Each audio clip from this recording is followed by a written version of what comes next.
Okay, so I want to start rigging up the robot here so you can see kind of an overview of basically how the skeletal system start running together.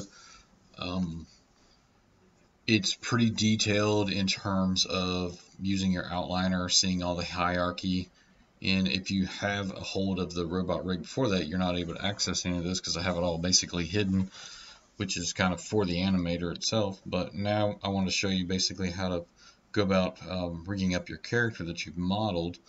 Um, See all the chain, the hierarchy stuff, how everything works, the controllers, all the joints. I rigged this guy up here with an um, IK rig for the legs. See my IK handles here, and that allow basically if you're moving it up and down to follow the knee, and you can point that IK chain to a knee controller. I have some attributes I created here for the fingers. Like that, there you go. And these are called key-driven state with the joints. I've got little tiny joints that run in here, and each one has a state depending on the value here, whatever you want to select. Scrolling at 1 to 5, and basically I'll go through the process of creating these attributes over here, creating states to where these things can only go from like a value of 1 to 5, or can only move in that direction.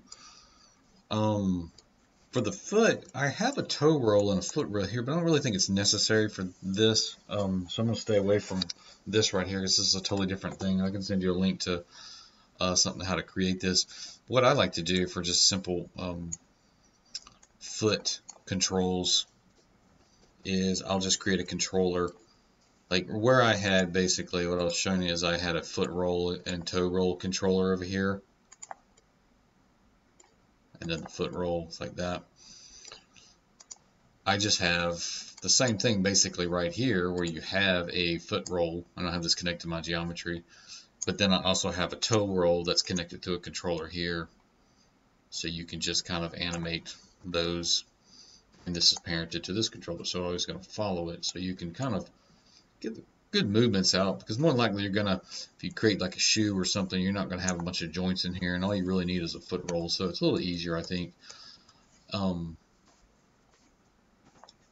going through here, and this is kind of what I'm kind of already started to put together. But yeah, close that one out, save, and open my guy back here again. But you can see how naming convention is important. Keeping things on the 0 axis, so basically I can mirror these things because I'll be mirroring these joints. You really only need to create one leg, then you can mirror it over to the other side. The same way with the hands and the finger. The spine you're going to need to be able to create, and I'll create different videos for these. The first one I want to do is the legs and the foot, and then I'll probably do a spinal cord one with the head included, and then a hands and fingers kind of separately, just to kind of break up the monotony, because this is a pretty good task to undertake to do. This is why I really do suggest with beginner students to maybe start thinking about like a robot, because on honesty, you don't really much need skeletal joints for robots. You can just start understanding constraints to controllers through geometry. Now my character is a robot, but I put a skeletal system in him to give him a little bit more believable style bends with motion. And as you could see, if this was a real robot, obviously you wouldn't have geometry bending into another like this, but with a human you kind of would, like your skin would kind of overlap on it. So it's something you don't really notice with this guy, especially if you smooth everything over. Not much, but it was kind of what it is. Like I said, this robot's pretty old. I've rigged him up numerous times in different programs, so he is what he is. The important thing is whenever you're modeling your character, try to give him a bend already, because it's going to be kind of problematic in terms of like just having a straight end model. Like with the skeletal joints, you have to make sure all your your skeleton joints are going the correct way, where in that if you've given a little bit of bend, you can actually kind of go ahead and create the joints to those bends. If you notice, I have a bend in my leg there. I modeled him, and for the arms doesn't really matter because I run an FK, but you'll kind of see in the long run. This is just a brake model. The way he has basically a little bit of a bend in his feet, so you can kind of see the definition how the joints will run. It's going to help in the long run. So things to kind of keep in mind whenever you're modeling. So yeah, let's get started. I'm gonna start with the legs. So what I do is you're able to access this robot and kind of walk along with him, or if you have a character that's similar in fashion, that'll probably work for you. Now this one, in terms of a good model, I have him on reference now. Always want to make sure if you're mirroring, because we're going to be mirroring the joints, if you're downloading the robot to use, if you try to place him directly in the middle, it's going to probably offset it, because you see the way this leg is off. It's just not a great model. I've always liked this model in terms of aesthetic look, so I've always tried to keep him how it is. I could go back and fix him. I just usually get caught up doing this stuff, but this will work for what we're doing. So try to place him on the 0, because what you're going to do is create one skeletal system, then mirror it over. So let's just go ahead and dive right into it. I have him scaled down already to kind of fit my bones, and I put him on a layer here so I can kind of lock him as a reference, so I can't select him now. And I'm going to turn this to X-ray. We'll turn front view to X-ray, side view to X-ray. Now I'm going to start with a side view, because I'm going to create a leg system that's going to run straight down. So it's on X-ray, and I'll show you how this works. So rigging, skeletal, create joints. I have my bone radius already kind of scaled down to the size that I want for this. So if your skeleton joint is really big, just adjust these settings right here. This is your sort bone. This kind of gives it smaller here. This really helps in terms of when it comes to binding the skin to the geometry. If you've got a bigger joint, it's going to have more of a pull. But this is kind of a nice medium, I know, from my guys. So as long as my joints are in the joint places, I can kind of adjust. So I'm just going to start here. I'm going to create a hip bone all the way to the knee, the ankle. And I'm not going to stop. I'm going to go to the foot. I'm going to go to my foot joint. Then I'm just going to create this joint outside. There we go, like that. So I'm going to go back to my front view and move this into place. Move the whole thing at one time. And here's where I make any adjustments that I kind of need to. This knee probably needs to come up a little bit more. That's where my leg is going to bend at.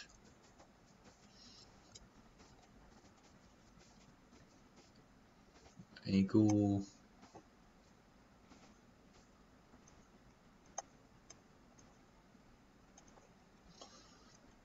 And I'm going to orient these joints so they're all going correctly. There we go. Okay, so now we need to go over to this chain over here and check out what we've got. I want to change all this so I start labeling this stuff correctly. So I'm going to display. Where's it at? Search and replace names. Just so I can reference to see how I have all this stuff: hip joint, knee joint, ankle. This is my leg. Left hip, left knee, left ankle.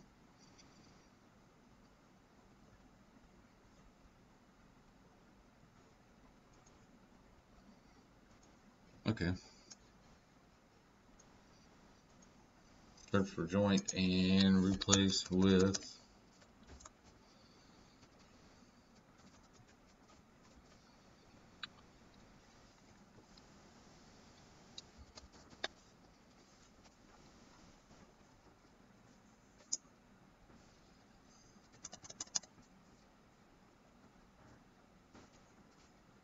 I'll go through and name these things now.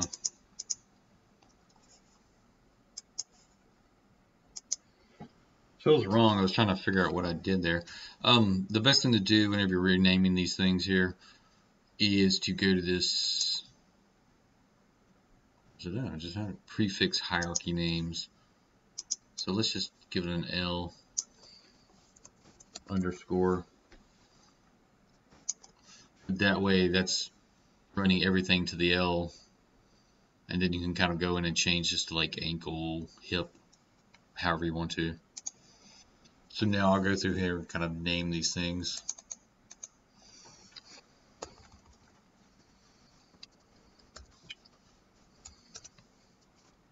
The hip joint.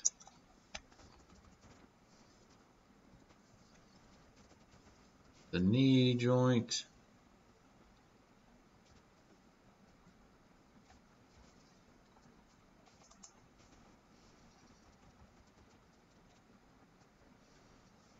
This is my ankle.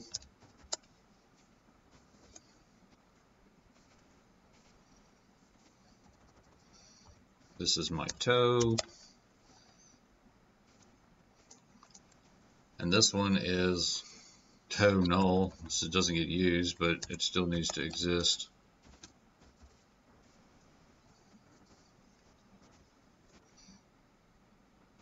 Actually, we could take toe. I don't want to get confused later on.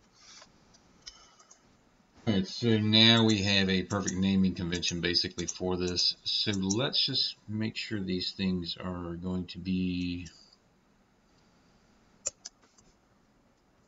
where they're at. So if you notice my translate, I wonder if I need to, before I mirror these things, I need to delete this before I delete the history before I mirror them. So select here.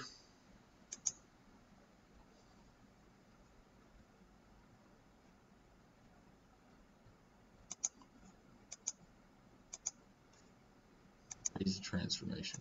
Cool. I actually want to create a spine root controller.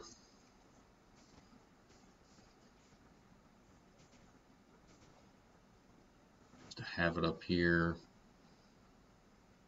It'll be kind of about right there. And this is going to be my root controller bone.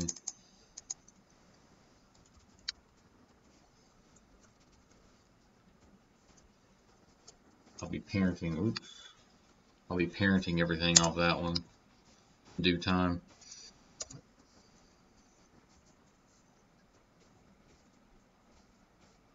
Cool, it's on the 0 straight axis. So let's mirror this side to the other side.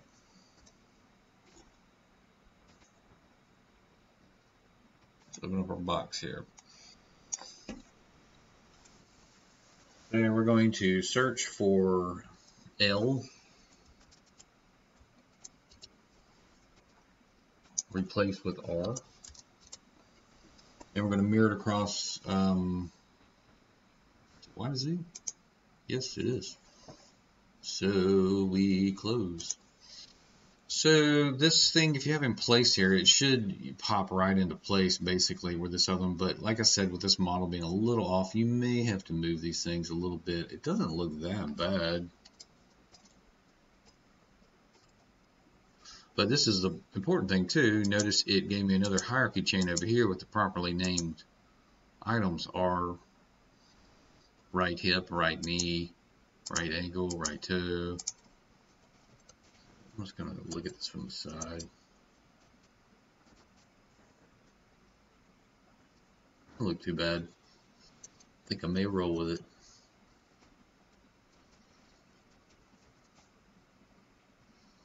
It's pretty good.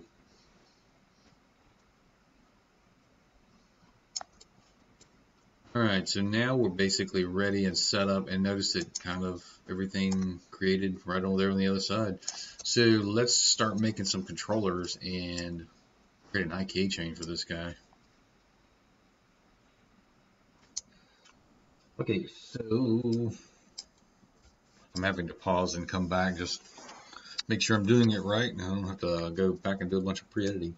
So what I want to do is I'm going to parent these to this root joint right here. So I'm going to select my joint, my leg joint, then I'm going to select the parent basically, and I'm going to press B. So now this leg is parented to this root joint. I'm going to do the same thing over here. So now this root basically takes control of the entire leg system. This is not really what we want here. I want to run an IK chain down here. So let's open up our IK handle. Let's actually open up the box. I believe sticky. Let's keep it on sticky. The weight, it's gonna be fine. Could reset the tool. Let's do it. So this is where I want my IK to start here. There we go. So notice what we did here. It comes with this vector placement pointing of where it's going to point the angle is we've already had it kind of bent very lightly. And if you select the handle there, which is this thing right here, now you can basically kind of move this thing up and down like this independently. You don't want to be selecting the joint. That's a different thing. This is the IK handle. If you notice over here,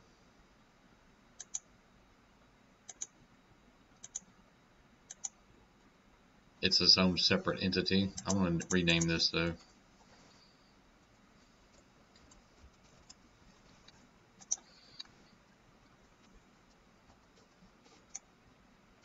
And I'm going to do the same thing over here.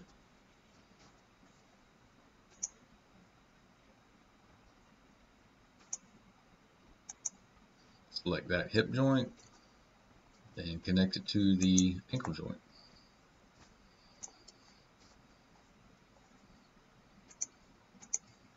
So now if we move this parented root joint up and down, you get a different type of action going on.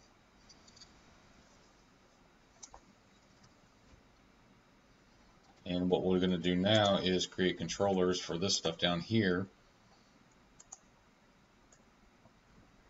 So we start moving it in tandem. Go over and rename this.